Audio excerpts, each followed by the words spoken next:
You're standing in a room that shouldn't exist in a painting. A body lies on a table. The light falls in such a way that you can see everything, but you wish the shadows were deeper. A man leans over the body not with violence, not with passion, but with the steady attention of someone reading a book. His hands are calm. His posture suggests patience. He has all the time in the world, and the body isn't going anywhere. This is not a crime. This is not even unusual. That's what makes it impossible to look away. The man is performing a dissection. His subject is a young woman. Her body is pale, still, and positioned with a kind of clinical tenderness that feels worse than brutality. She is dead, but she has been arranged as if death were a condition that required neatness. The anatomist does not seem troubled. He does not seem excited. He is simply working. And in that simplicity, something fundamental breaks down. The painting forces you to stand where you shouldn't be standing. You are not a student. You are not a colleague. You are an intruder in a moment of absolute privacy between a man and his subject. And the painting does not ask you to leave.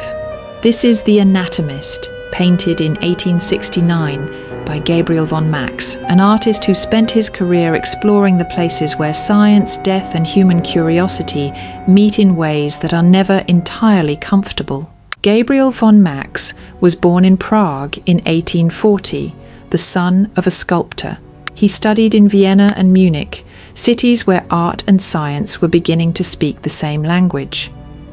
Darwin's theories were reshaping how people understood life.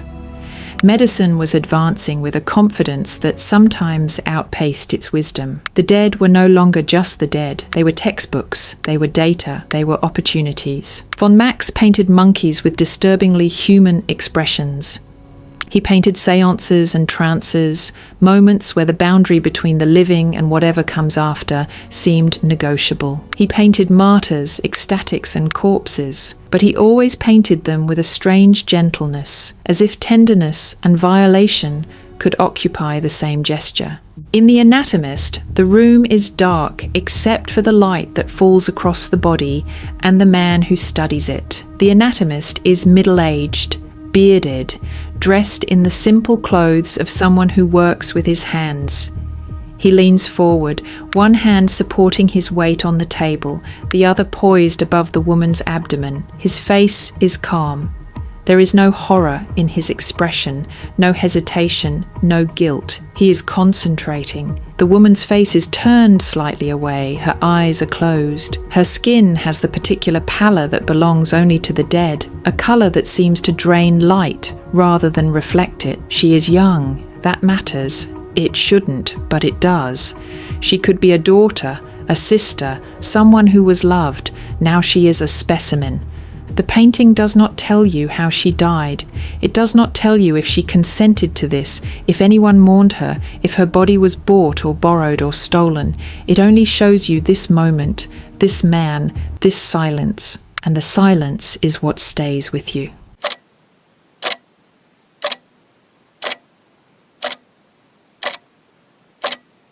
There is no blood.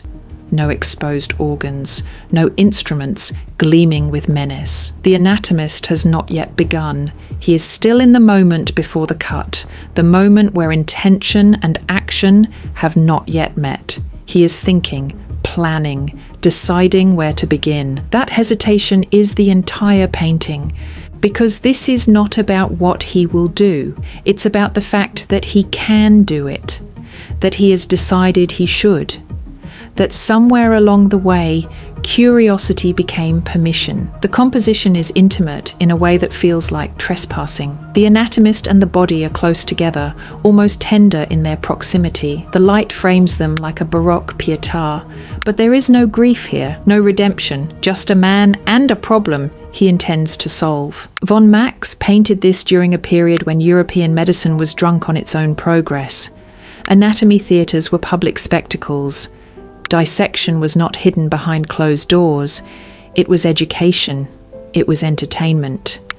The dead were teaching the living, whether they had agreed to or not.